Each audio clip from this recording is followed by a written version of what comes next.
पूरी कौम भुगत रही है 150 से, तो खुद आर्मी चीफ ने और हुकूमत बताती है कि हमें इस जंग में 150 से 200 बिलियन डॉलर का नुकसान हुआ है।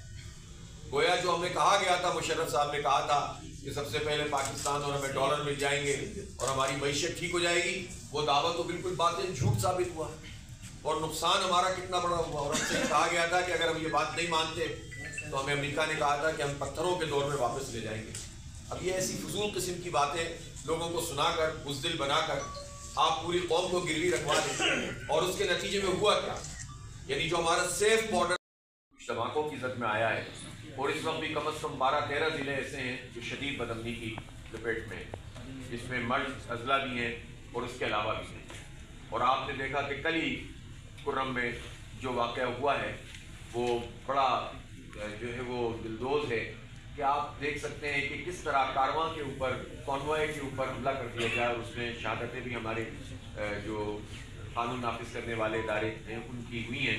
हम ये समझते हैं कि ये इंतहाई काबिल मज़म्मत भी है और ये एक तरह का हुकूमतों का फेलियर है कि तवील अरसा हो गया है नाकाबंदी को, तवील अरसा हो गया है कत्ल व गारतगरी को, कई सौ लोगों की जानें चली गई हैं और हाल ये है कि इस वक्त भी वो इलाका क्लियर नहीं हो सका, जिस पे करते हुए बहुत सारे लोग परेशान भी होते हैं इसलिए कि उन्हें खतरा होता है कि उनकी अपनी कवरेज का प्रॉब्लम बनेगा। लेकिन हम बात करनी चाहिए और मीडिया वर्कर्स को उनकी पूरी सहूलतें मैसर आनी चाहिए। और आज़ादी इज़हार राय के हवाले से भी मैं कहना चाहता हूँ कि यूपी का ऑर्डिनेंस है या एक्ट अब जो बना दिया है, ये आज़ादी इज़हार पर एक बहुत बड़ा शतून है और एक ऐसा इख्तियार हासिल कर लिया गया है जिसके नतीजे में जिसको चाहें आप फिक्स कर सकते हैं और अपनी मर्जी की खबरें जो है वो शाये करवाने का एक सिलसिला है। जहाँ तक फेक न्यूज़ की बात है उसको कंट्रोल।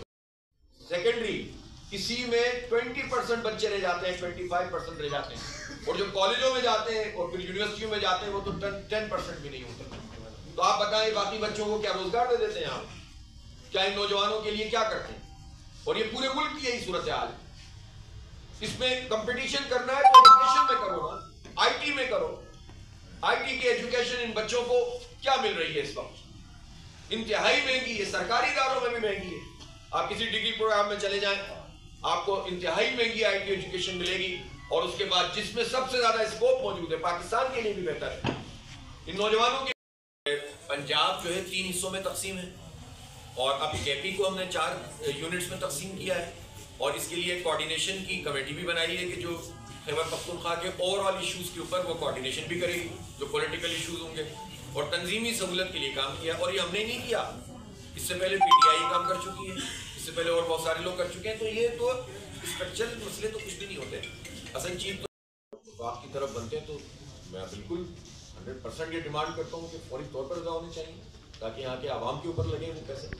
और इसी तरह देखिए, जब हम पैदावार की बात करते हैं तो बहुत सारी चीज़ें एक जगह से हो रही होती हैं, दूसरी जगह से हो रही होती हैं, पूरे मुल्क को हम एक यूनिट के तौर पर लेते हैं। लेकिन ये बात ज़रूर है कि जिस जगह